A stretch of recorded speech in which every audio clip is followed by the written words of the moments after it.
This episode of the Justin Robert Young podcast is brought to you by The Contender at thecontender.us. We are now officially shipping. At the time that you hear this podcast, boxes are traveling across the country that will eventually end up in the hearts and minds of our Kickstarter backers and anybody who's pre-ordered. What? You haven't pre-ordered? Head on over to thecontender.us and you can get yourself the Presidential Party Pack. It is our main deck, as well as over 60 custom buttons. And folks, when you see these buttons, you're going to poop your pants. Thecontender.us, as well as everybody who contributes to patreon.com/JuRY, where you support not only this program, but also my one mic politics show called Politics. You get both of them for the price of one. Head it on over. Patreon.com/JuRY. Wink.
I got that country beetle doodle sold to me tonight.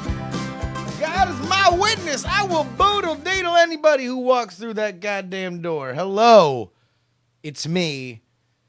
I'm calling you because it is the lyrics to a song. Hello, my name is Justin Robert Young. This is the Justin Robert Young podcast. We have a hell of a show, and I'm going to start it off with an apology. I got an apology to you folks. I built up this whole thing to a demographic of this program for which I care very much about. Okay? I very much care about this demographic. And we built up this thing, and I had this whole question, and I had all these sounders, because I wanted to know whether or not women give themselves the stranger. Who am I? None of your business. The stranger.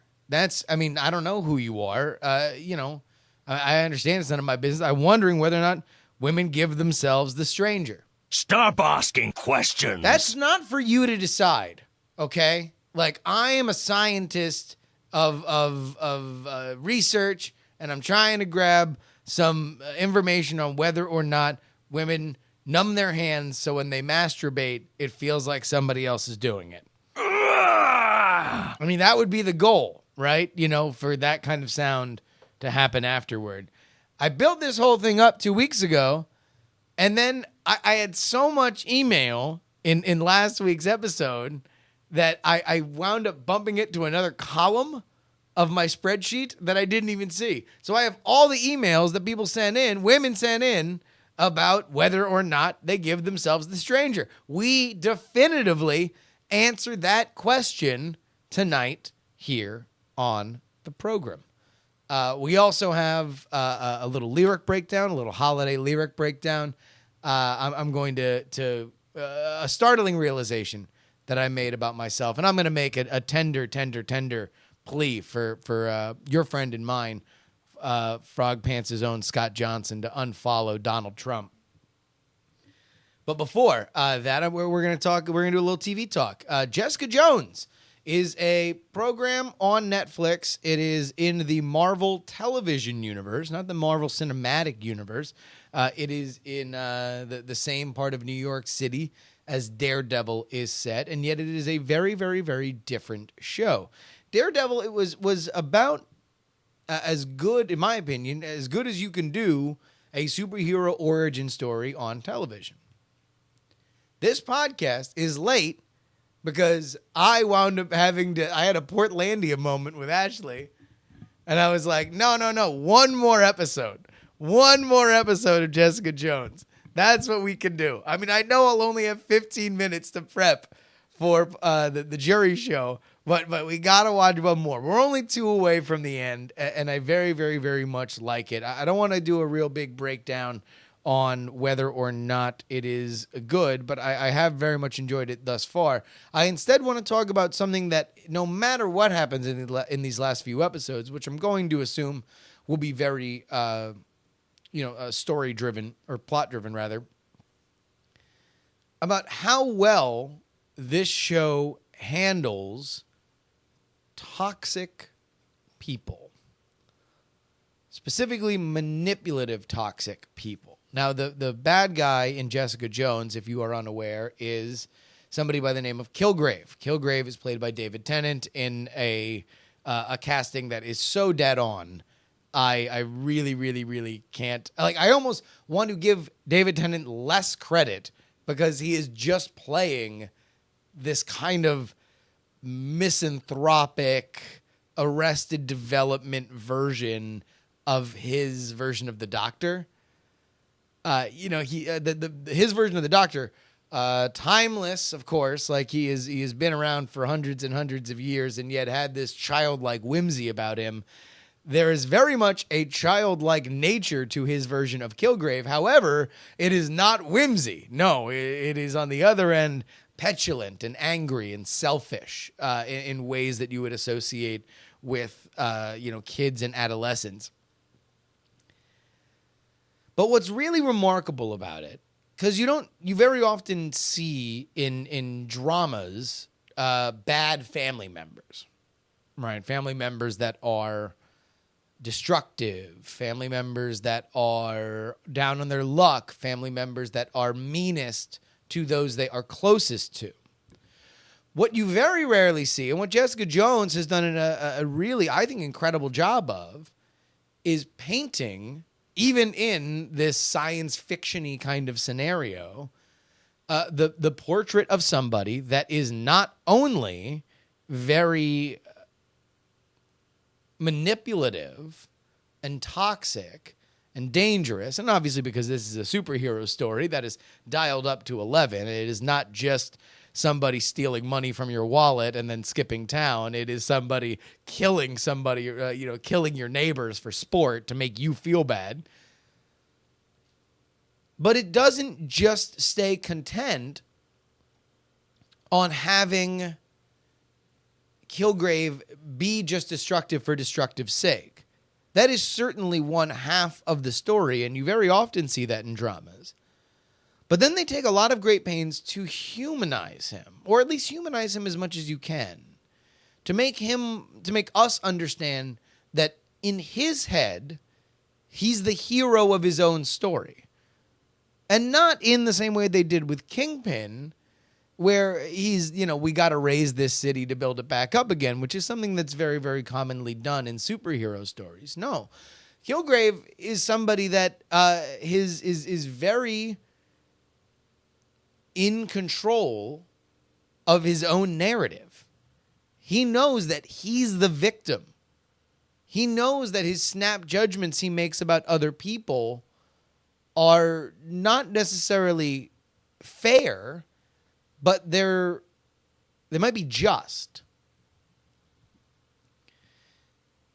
And I think that this is remarkable because so often what people who are in toxic relationships with either loved ones, significant others, wives, girlfriends, parents, father figures, mother figures, whatever it may be, toxic relationships are very, very, very, very hard to describe to other people, to people that are not in these relationships. My friend Tamar, who actually sent an email that I'm going to read at the end of this show, describes it as the bad dad club. You can only really have a conversation about somebody who, a conversation about your bad dad if you are in the bad dad club with other members of the bad dad club.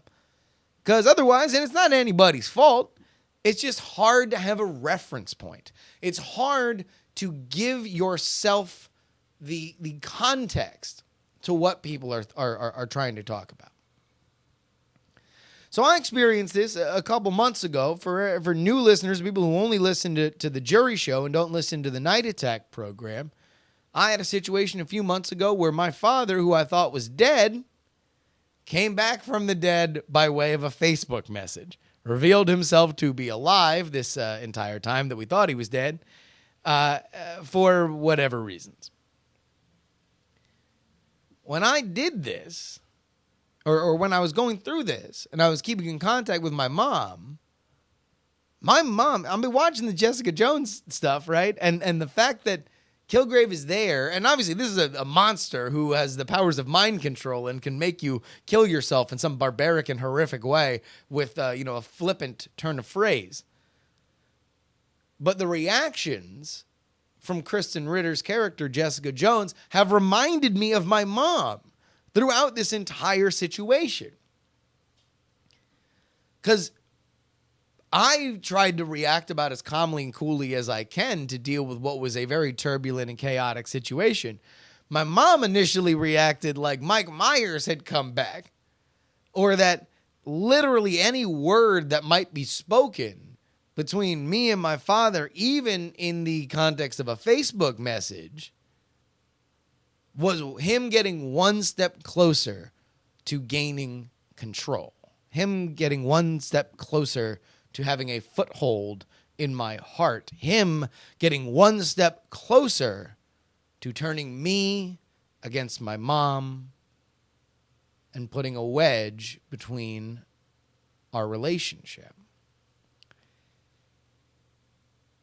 Great science fiction, great fantasy, great genre writing often tells the stories that we can't. Now, of course, you get your ham-fisted, this is an allegory for rape, or racism. Jessica Jones is actually an allegory for rape. This is an allegory for racism, or this is an allegory for poverty, or this is an allegory for government, or whatever it is. You often get that, and it's kind of jammed down your throat. But when it's good, it's something that is so taken out of the realm of believability that even in its unbelievability, you now have a frame of reference. Somebody that has had a hard time discussing their toxic relationship with their parent or loved one or former significant other can look at somebody who's never gone through that, but seen the same work of fiction and say, you want to know what? It was kind of like that. I mean, dial it down. Nobody had mind control powers, and I didn't wear a cool leather jacket or dressed in skinny jeans, but it was something like that.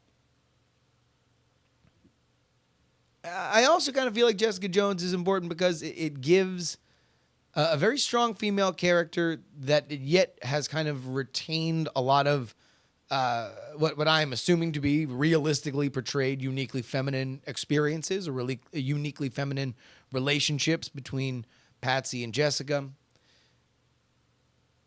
I guess what I'm trying to say is that very often fiction can provide us context for truth. And I think Jessica Jones does a great job in providing context for something that is too often swept under the rug because it's too complicated to deal about. I break down Santa Claus is Going Straight to the Ghetto, coming up right after this.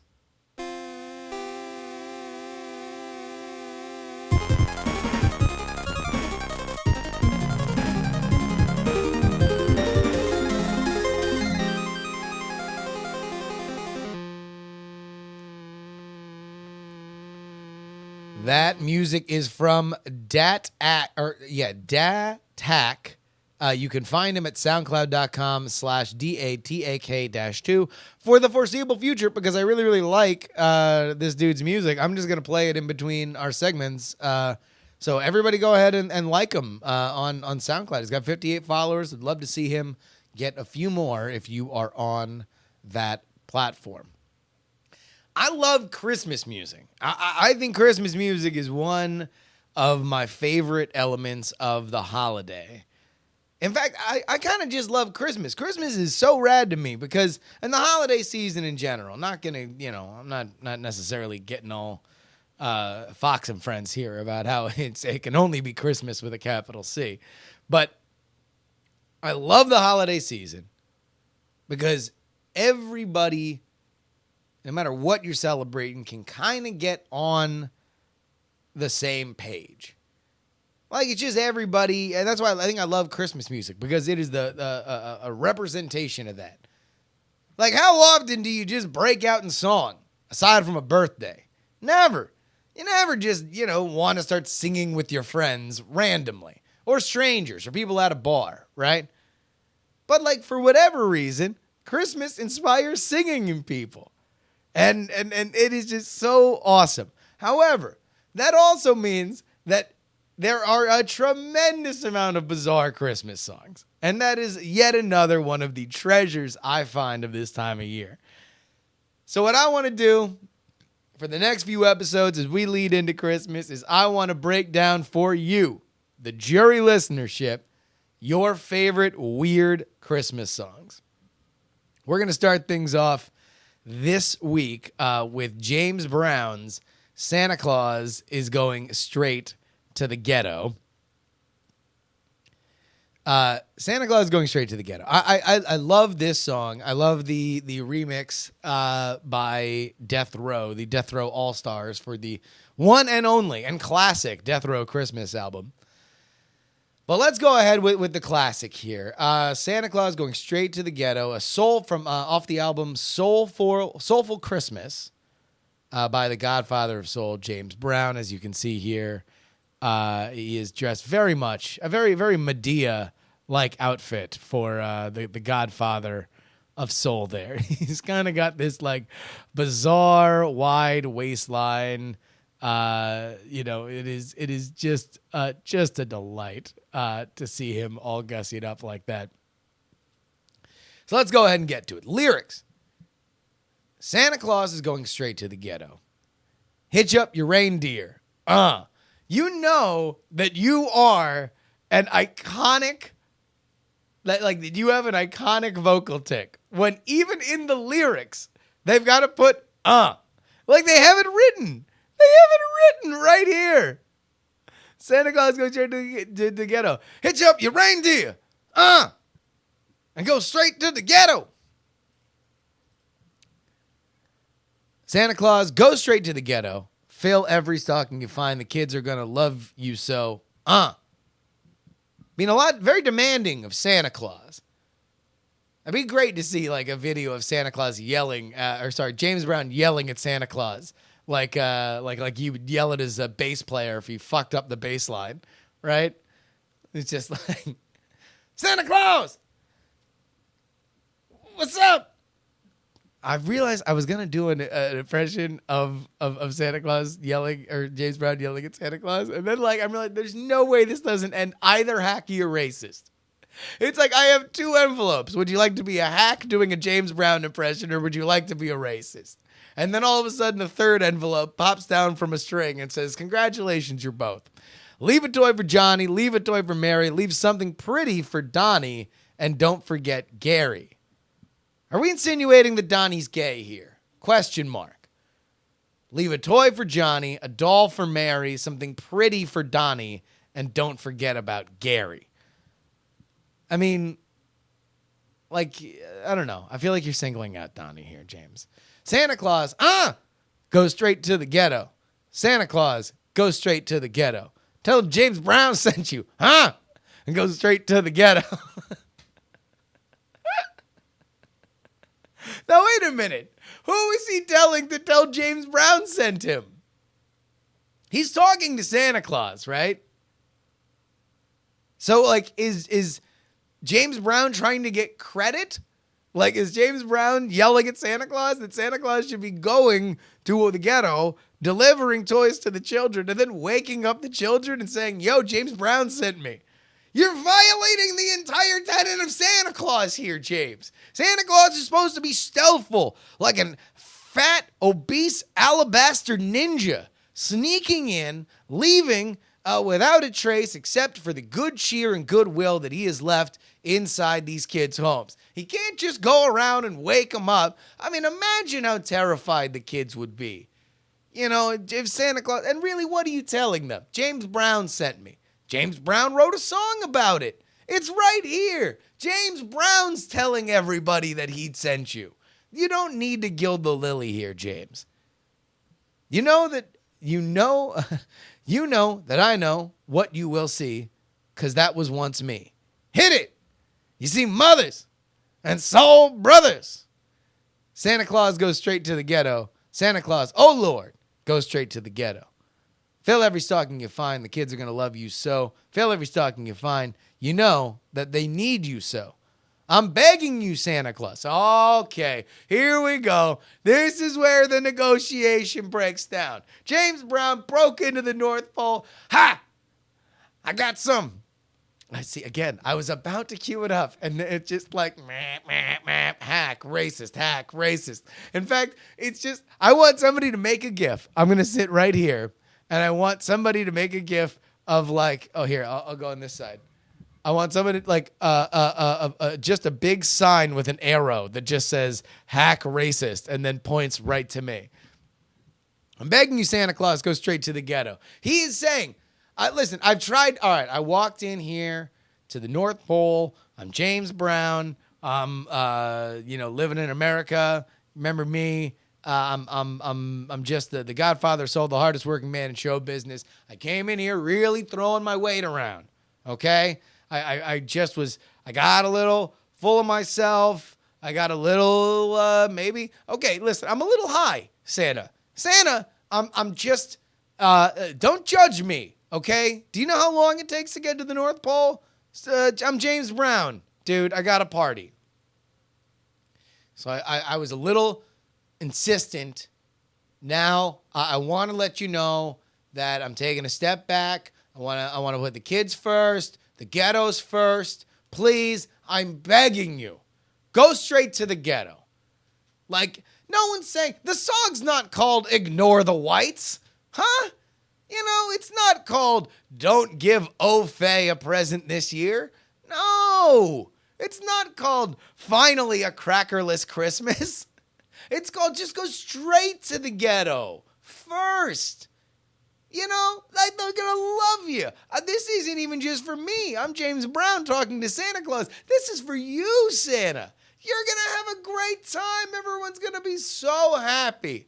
And then go give Timothy Von Timothy III another Porsche for his 4th birthday. So here we go. I'm begging you, Santa Claus. Go straight to the ghetto.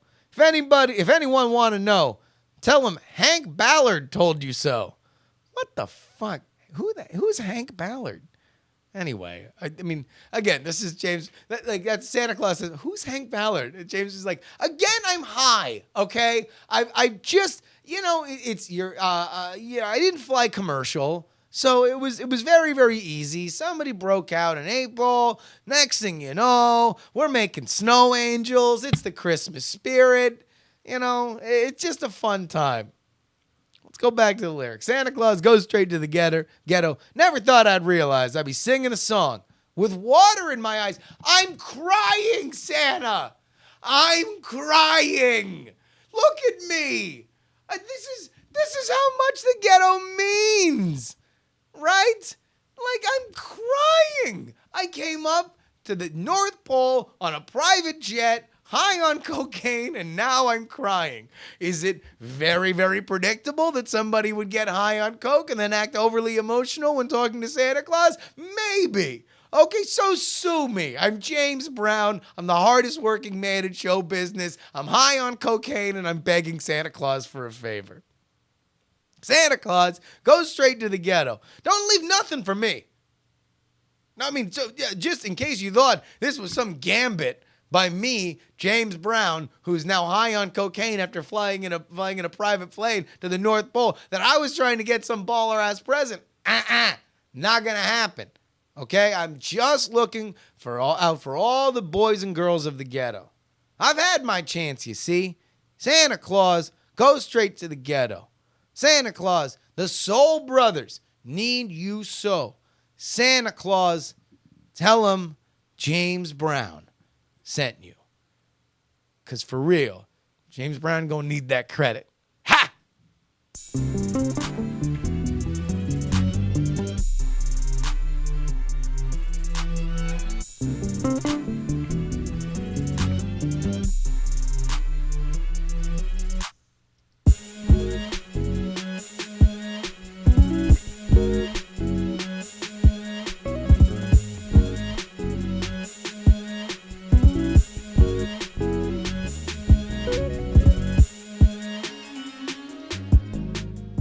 I had a tremendous realization this week. I was getting ready for the politics show, and thank you to everybody who has listened to that. You know, this was a real experiment for me, and it's done very, very well so far. For those of you who are Stitcher listeners, we're getting it up there this week. I totally forgot to do it last week. I'm gonna do it this week. It's on the Wonder List. It's gonna happen. All right. I had a realization when I was doing the politics show, because we basically I had a whole big thesis on how now is the only time that Rush Limbaugh can run for president. I'll leave that as a provocative hook for you to go listen to the episode itself. But in doing that research, I came to a frightening conclusion, and that is that Rush Limbaugh and I have a shockingly similar set. He does his program. So here we go. I'm going to show you guys this. Rush Limbaugh does his show with a mic, right? And then a big logo. He's got his EIB logo in red, the name of the show in blue. Like, it's insane. I had no idea that this, I'm like it was a shocking realization. Like, I couldn't believe that I don't have a golden mic. The golden mic is yet to come. And I guess I could probably add an American flag. Although I did have an American flag in here, like 3 weeks ago, because we had it from the Contender shoot. I'm like, did I do it on purpose? Like the biggest thing that is in a similarity about it is the neon sign, right? And the color combinations of it. And I didn't, that was sent to me by a listener. So, like, I don't think that it was, I don't know, maybe they did it on purpose. Maybe this was something that was already set up, to be an I mean, I don't know, would you call it an homage? Like, I don't know what you would call it. But look, like, these are all these pictures, and like because it's almost the same angle too. It's like this, like 3/4 angle with almost everything in like the exact same proportion. All right. That's the only, I don't want to do a ton of politics talk. We did get a bunch of emails about immigration stuff. And I read one of them on the politics show. Really the biggest reasoning that people have were on why people are anti-immigration. We didn't get anybody saying, hey, I'm anti-immigration, and here's why. We got a lot of very sober, clear-headed explanations. The first is the culture argument, that bringing in a bunch of people all of a sudden will change the culture or irreparably damage the culture, which I genuinely don't buy. Like, and it is not a personal thing. I don't think that anybody's wrong for thinking it. I just think that, like, there are huge influxes of people who are not part of your culture into your small towns all the time. Like, they just hang out with each other or they don't talk to people. You know, when there's huge influxes, that's when you just get insular communities. Now, there's a danger to that too. But I just don't. I don't think that the idea that, like, a small town culture will be changed completely because a large portion of people from another country move in. I guess I don't know. And you know, the argument of like oh well, South Florida is different because I made mention that there's a ton of cultures in South Florida and it's rad. It's awesome. The idea that South Florida is different doesn't wash either, because South Florida has never really been one thing. It's always been the new thing. You know, Fort Lauderdale and everything was like white people's beach blanket bingo for a while. And then it became increasingly more and more Latin. You know, Miami has always had a Latin touch to it, but it didn't become the gateway from Latin America to the USA, until really, like, you know, maybe the 50s and 60s, you know, and certainly the Cuban population only exploded with, you know, the rise of Castro. So, and then the other argument is that this Parisian attack was carried out by somebody who apparently was lying about being a Syrian refugee. For which I will say one more time, there are a million ways to just get into the United States. And terrorists who are willing to sacrifice their own lives to deal tremendous damage don't usually plan on hanging around for very long. You know, they're there to do a mission. In fact, I would rather, all things being equal, I would rather let a terrorist come in and live in America than say that the only way that you could get in is by a visitor's visa. Because, like, at least then we got a shot to take them, you know, to Arby's. Maybe they'll really like Arby's. Maybe, like, a terrorist will be like, oh, man, I love Allah, and I'm going to blow up the infidel. Let me just go ahead and get this big Montana sandwich real quick. I love Arby's sauce.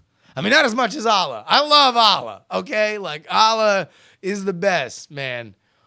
But this Arby's sauce. Oh, Jesus. Like, it's like ketchup, but also tangy, like a barbecue sauce. I never had it. I grew up thinking about, you know, the Jew pig dog and the imperialism of the great Satan. But, like, nobody told me about Arby's sauce. Fuck, this is good. Oh, my God. Meanwhile, his phone rings and it just says, like, terrorist organization. Oh, that one's going right to message, though. Boop. Right to message. I'm going to finish this big Montana. Oh, this is good. Oh, this is delicious. Next thing you know, they don't carry out the terrorism. I'm saying let's not try to outthink ourselves, okay? We could put in tighter immigration policies, but why do the job that Arby's is already solving for us? I do have one little piece of, I have a public service announcement. I'll probably bring this up again on the morning stream. If anybody of you, any of you guys don't listen to the podcast of one Scott Johnson, you very much need to. The morning stream, 4 days a week, 5 shows a week, actually. 5 shows a week. We got The Instance, Hypothetical Help, so much more. He's great. Frogpants.com. He's also got a problem.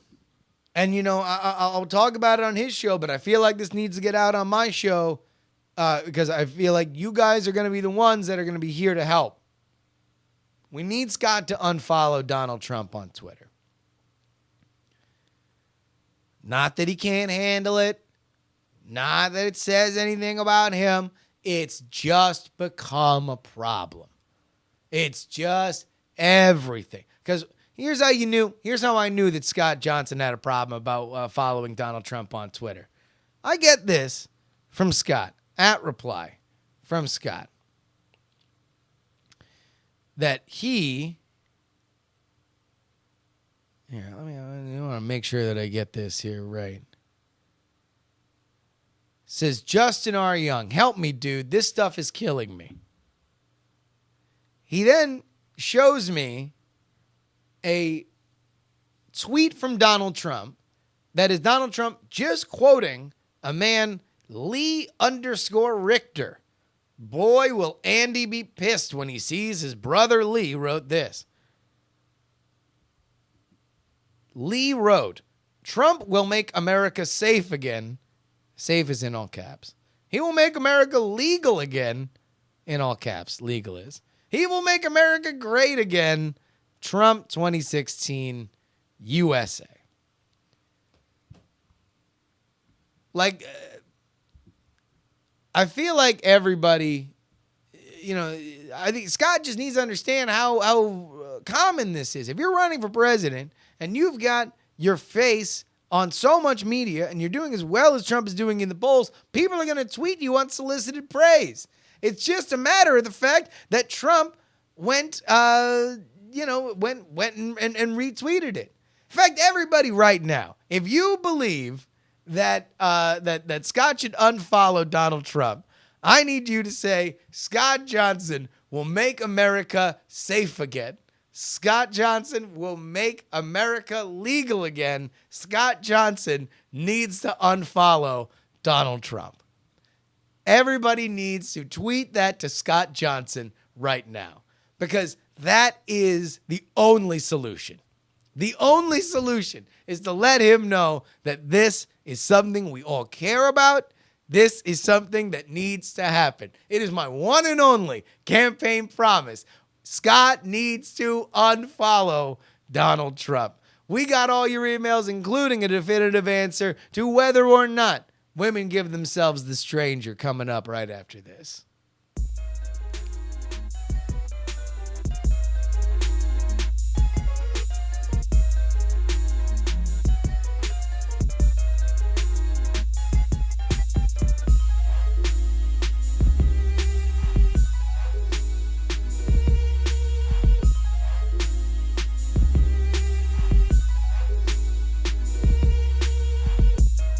Of course, you can email the show, justinrobertyoung@gmail.com. That is justinrobertyoung@gmail.com. First email comes from Milkman. Milkman says, so, my mom recently told my brother-in-law that I had lactating breasts as a child. Of course, he was delighted to drop that truth bomb on me. I've always lived under the assumption that I am a non-lactating male. How do I embrace and integrate my new reality as a harbinger of witch's milk? Well, first, Milkman, what you got to do is go through a training montage, because it seems to me that you've just been told that you got a superpower.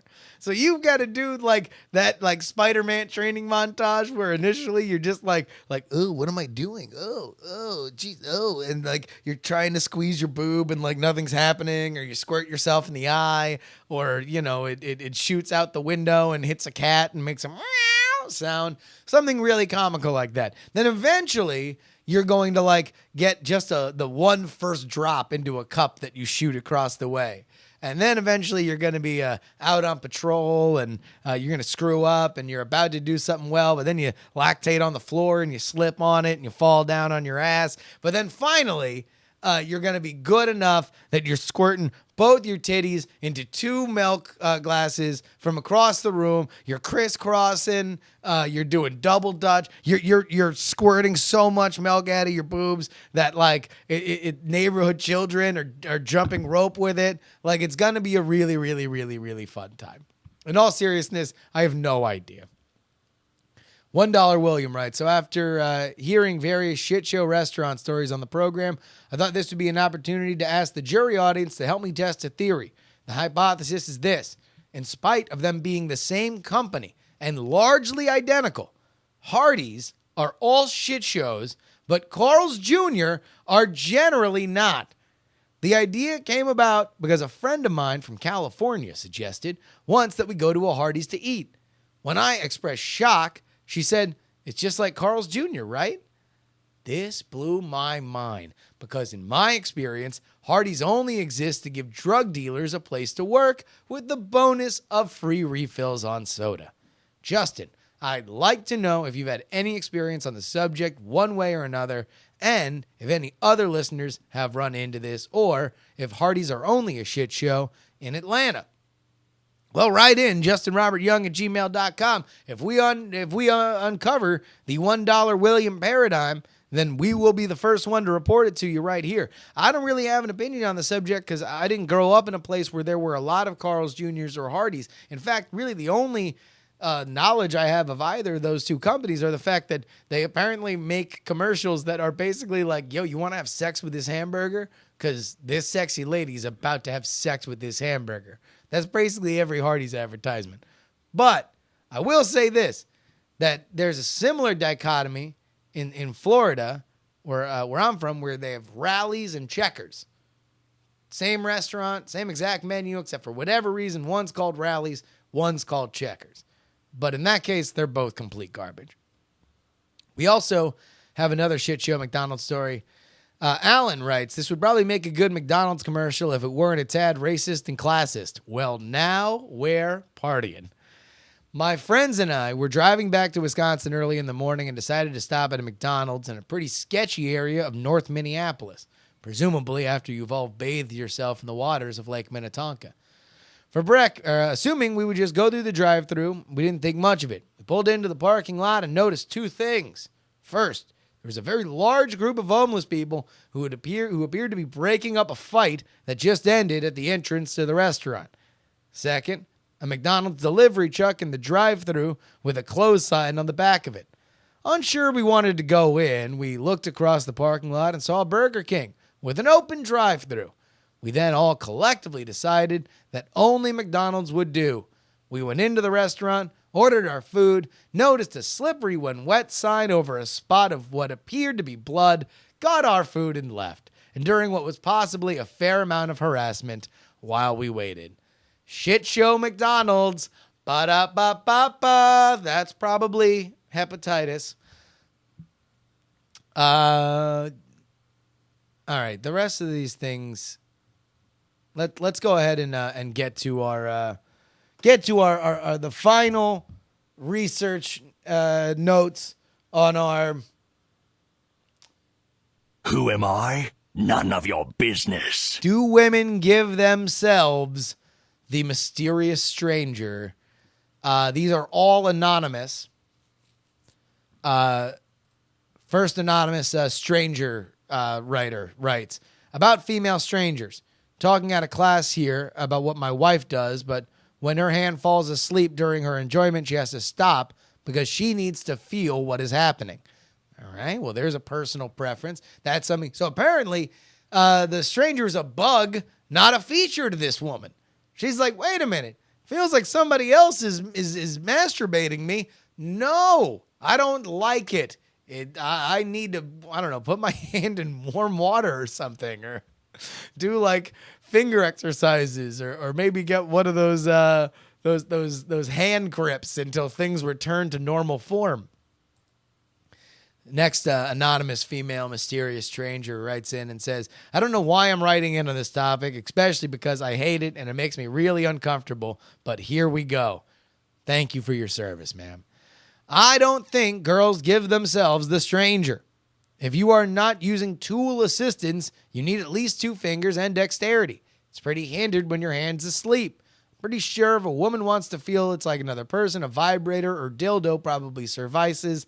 Now, I hate myself. This solved the puzzle. This is, yes, women do give themselves the stranger. It's called the entire sex toy industry. Oh, man, this was staring me right in the face from the very beginning, and that's why I needed to ask you, the JuRY lady listenership. One more email on this subject. I tried to do the stranger once, but I got bored before my hand went numb, so I just did it normal style. Science! Oh, man, if I could give you guys a Grant, I would. And by Grant, I mean the character from Jurassic Park. All right. Here, you want to know what we got a few more things. Man, we got a couple mailbag bits now. I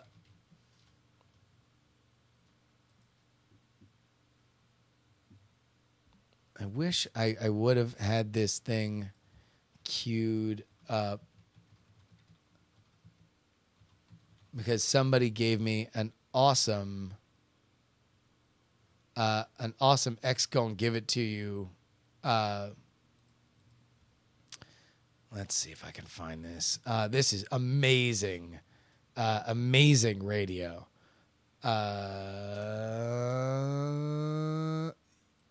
Yes. Imaginary Blues Machine. Let's go ahead and cue this up. Here we go.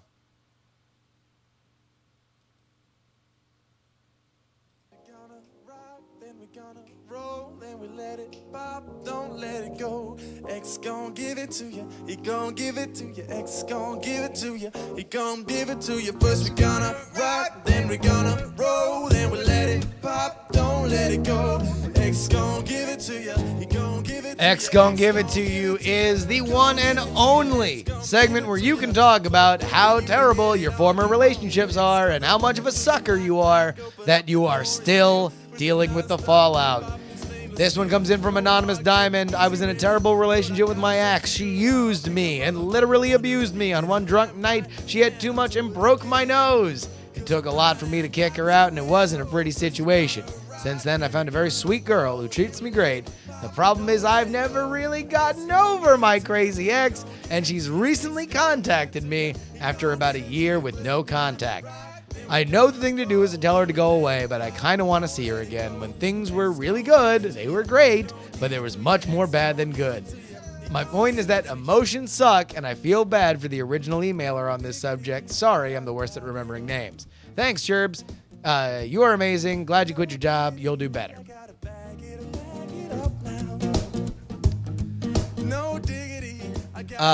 Dude, like I really... I can't tell you enough about, like, run. The building's on fire. Run. When she emails you, close the account. Like, in fact, destroy the computer. It's probably good to change your name as well. If she calls you, destroy your phone. If you get a new phone and she calls you on that one, destroy that one too and change cell phone carriers. This is so bad. It is never going to get good, okay? Like, yes, there might have been a spark. And listen, we have all had a situation where we long for elements of a past relationship, especially ones that gave you endorphin highs that you had not previously experienced before. But what you got to realize, homie, is everything that you want is in your own head. That lady ain't it. She broke your nose, and y'all weren't wrestling, and your name's not John Cena and his name's not Seth Rollins, then you need to GTFO, homeboy. Speaking of getting the fuck out of places, I mentioned last week on the program that I was leaving the Go game, that last Monday was my last day. I was lying.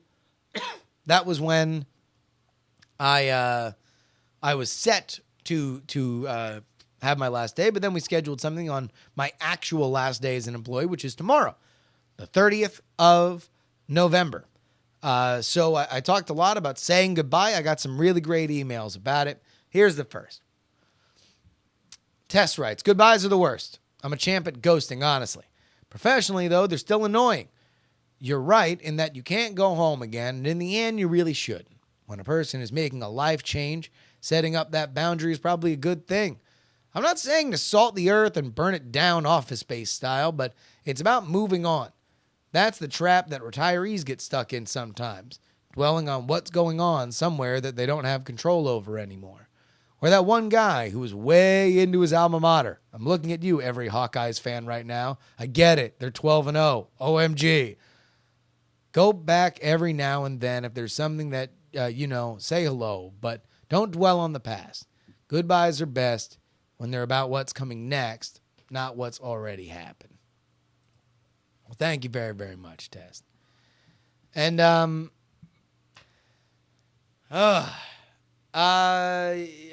jeez. All right. This is an email from my coworker at the Go game tomorrow, who is amazing and I think is great and has listened to this show. And it means the world to me that she does. So she wrote in. Your last podcast about goodbyes got me thinking. Your listeners are thrilled that you're leaving your day job so you can spend more time on podcasting, which is ultimately an amazing thing. However, this means that I and other coworkers will not be seeing you around the office, and we won't have as many opportunities for spur-of-the-moment hangouts or chats. And I won't have you on my speed dial for urgent work questions, and that kind of sucks. So, as goodbye, I'd like to share this story with you and your audience so they know how much you've meant as a coworker. Now, she wrote this story. I'm just going to tell you the story from my perspective because I don't think there's really anything controversial about it. We had a retreat to Mexico, which is its own story. But Tamar had fairly recently had her kid, who, by the way, it's just like, it's one of those babies who is just like insanely photogenic. Like it's just some, like face ratio thing that it's just like, I don't know. It's a very like you would, this baby could run for president is what I'm saying. So she's taking care of the kid and her mom's there. I forget exactly. I know her family's Israeli. I don't know where her mom was from originally, but yeah, she's old world. And by that, I mean that in all compliments, in that she takes zero drive. She takes negative drive. So her mom's helping to look after the kid. Tamar's doing everything she can to hang out with everybody.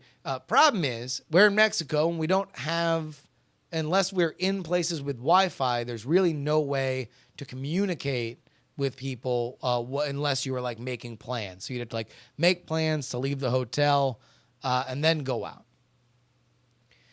So wires get crossed. Tamar isn't told that we're all leaving to go get lunch. We all leave to go get lunch. We get back. Tamar's, rightfully pretty pissed off that we abandoned her because, at the end of the day, she's there taking care of a kid. There's only so much time she had. She had told us that she wanted to go hang out, and she didn't. And that's one of those times where it's like she only had a few opportunities to hang out, so like we just burnt one. And in fact, we did the literal opposite. We like created a rift where there should have been a mending. There should have been a bonding. So we're about to leave we did 2 yoga sessions a day. Again, this is a whole nother story. We're about to leave for our afternoon yoga session. And I just really can't handle that we'd made Tamar feel really bad because she was kind of emotional about it. She came down and I don't want to say told us off in a way that seems mean, but she was very honest and open about how abandoned she felt. Also, she was sick and everything. There was just a lot piling on. So the one thing that we had kind of had as this bonding element was there was a frozen popsicle as opposed to a melted popsicle, but a popsicle shop down, probably 7-8 blocks into town. So I'm like, hey, listen, can I go run and get Tamar some popsicles? Because we had gone to get popsicles when we were out. Like, can I just go get her popsicle? Like, I don't want to have this be a thing. Like, we already fucked up, right? But like, we gotta make it up. We gotta do something. We gotta go. I gotta go get her popsicles. And they're like, we gotta leave. And I'm like, dude, I'm gonna run as fast as I can. Meanwhile, I'm in flip-flops. I'm gonna run as fast as I can. I'm gonna get these popsicles. I'm gonna bring them back. And if you guys gotta leave, just meet me heading back to the popsicles. So I get in my flip-flops and I am booking it, baby. Like I got like I'm doing the running where you have like your hands, all your fingers extended. And so like I'm like running like T1000.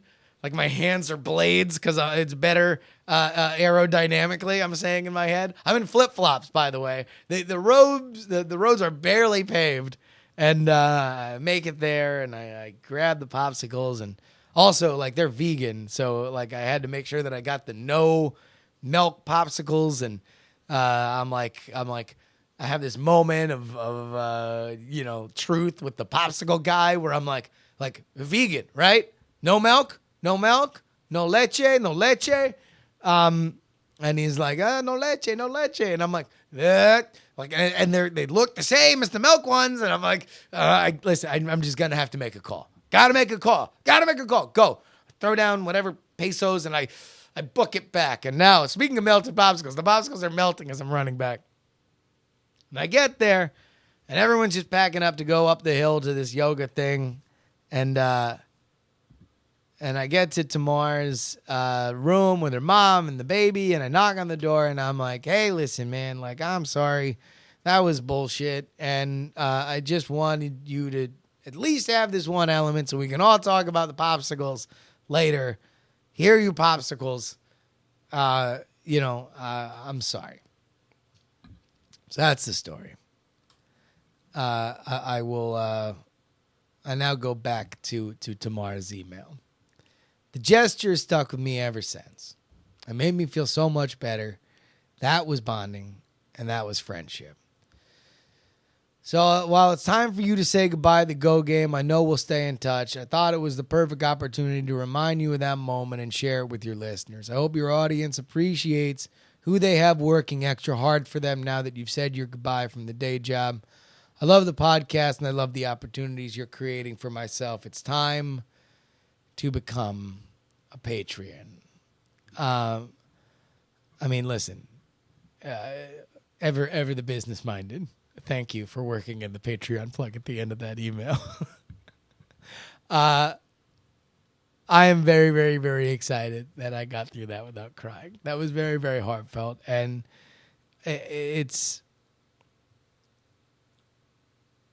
I've been very, very, very lucky in my life to deal with really awesome people. And it has been my sincere and deliberate strategy every day to try and be as good as I can so that good people want to surround me. I want to make it worth it for people that are worth it to be around me. And I'm glad that I will always be friends with Tamar, and now you guys know. Now y'all know the cost of me going all full time. Is that I'm gonna cry reading this Tamar email. We can't end it on a down note. We have an insane email. This one comes in from Anonymous Diamond.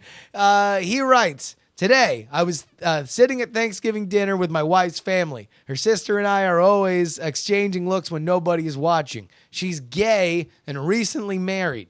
But for whatever reason, we fucked in the bathroom of her parents' house on Thanksgiving 2001. But what? She said, what now? Hey, hold on. Let me put it back down, flip it, and reverse it. Let's read that one again. She's gay and recently married. But for whatever reason, we fucked in the bathroom of her parents' house on Thanksgiving 2001.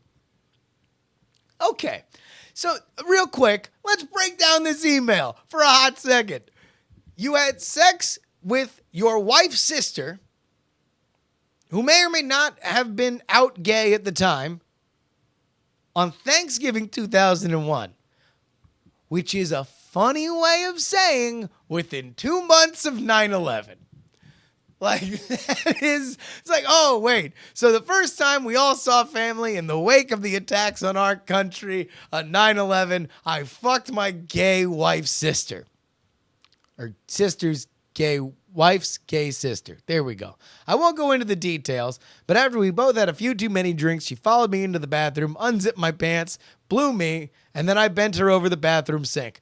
Seems like he gave us enough details. It was just a one-time thing almost 15 years ago, and nobody ever found out, but every Thanksgiving we secretly acknowledge it with a knowing glance and smile. Today, our eyes were locked, and we both had a subtle grin. But we didn't realize that our 16-year-old nephew Alex was watching.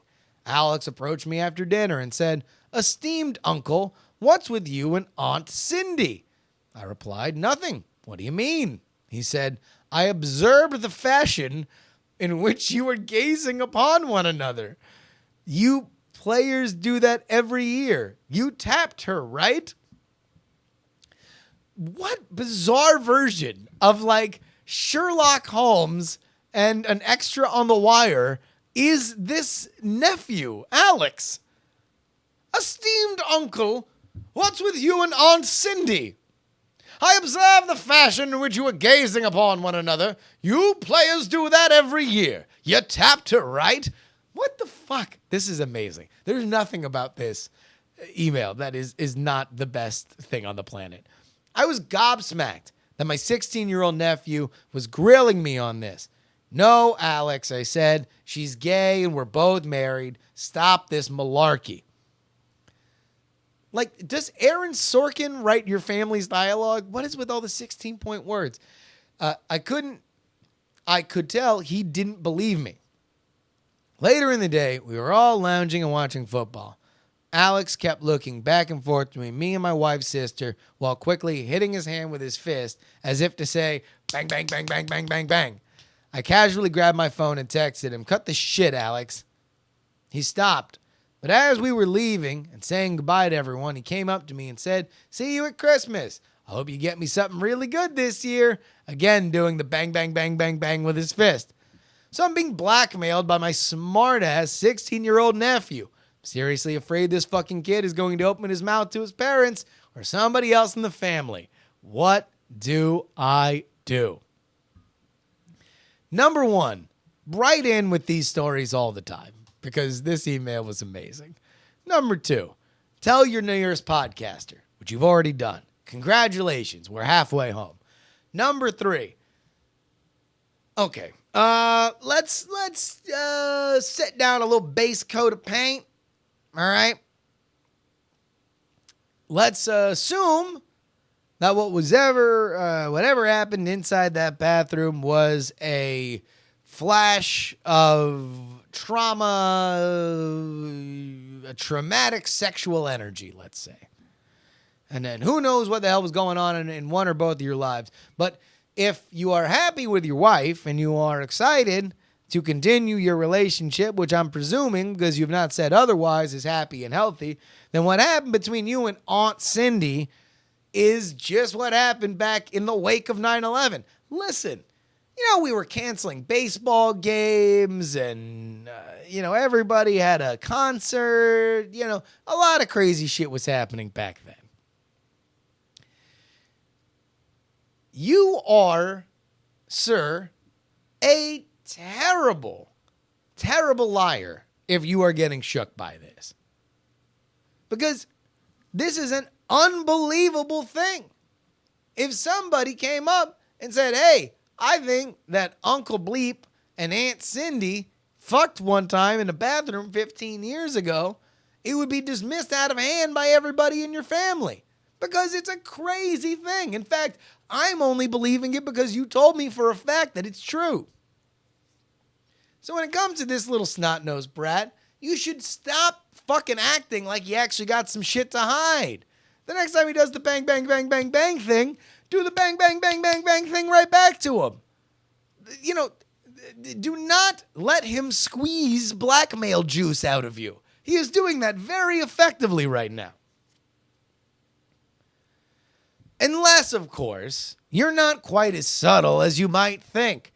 Maybe what you think to be an annual knowing glance and a wink to Aunt Cindy is maybe a little bit more. Maybe y'all linger a little bit more than you think. Maybe you left something out of this email that you guys tend to have arms around each other or play footsie under the table, that this young lad, who's apparently a Victorian sleuth by way of his verbiage, has picked up on. If that's the case, knock that shit the fuck off.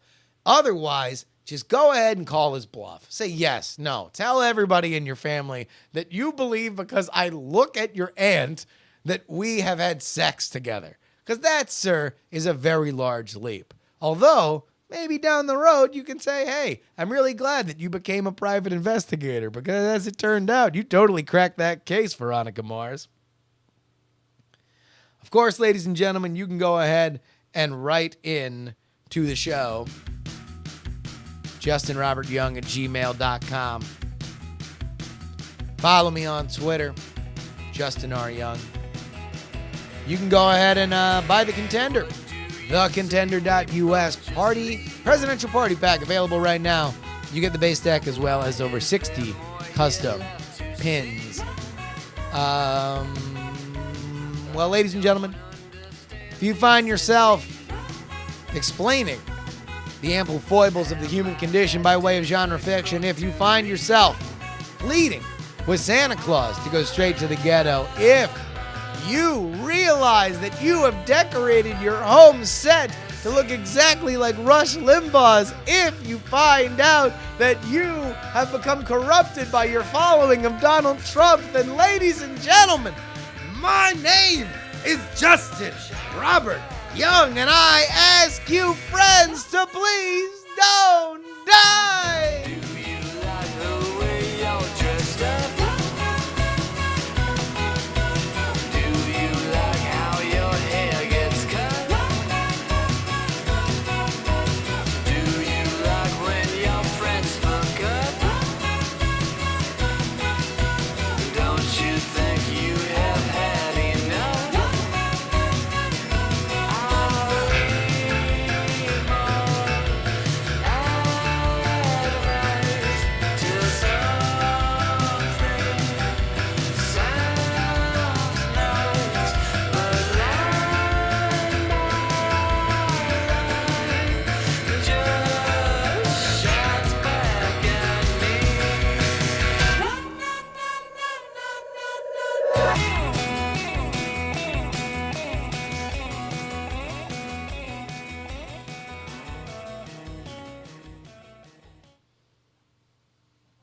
Diamond Club hopes you have enjoyed this program.